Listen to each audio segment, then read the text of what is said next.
Money magnet spell. Gawin po natin to sa umaga na mga bandang alas 7 ng umaga.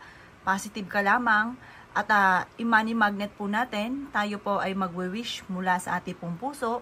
Sabihin po natin ang mga salita na kung ano man ang matagal nyo nang ninanais. Ngayong araw na ito ay magkakaroon ako ng maraming pera. Ngayong araw na ito ay matutupad lahat ang aking mga pinapangarap.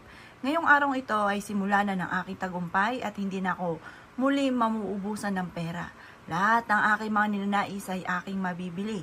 Hindi na ako kailanman uutang pa or mababayaran ko na lahat ang aking mga pagkakautang.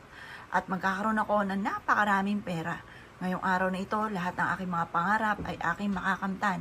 Basta positive ka lamang at gawin niyo po ito ng mga bandang alas 7 ng umaga at walang imposible, lalo-lalo na at sasabayan niyo ito ng sipag at tiyaga.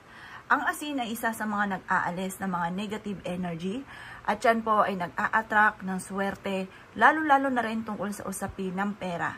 Ang kulay berde na kandila, ito po ay liwanag ng ating pong buhay tungo sa ating tagumpay.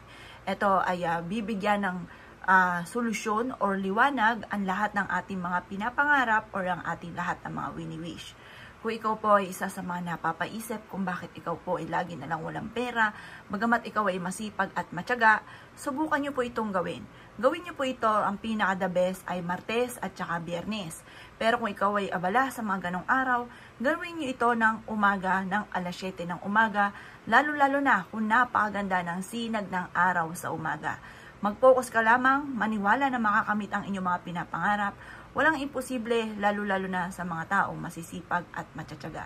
Kung ikaw ay gagawa ng ganitong mga pamamaraan, masasabi ko lamang, positive ka lamang.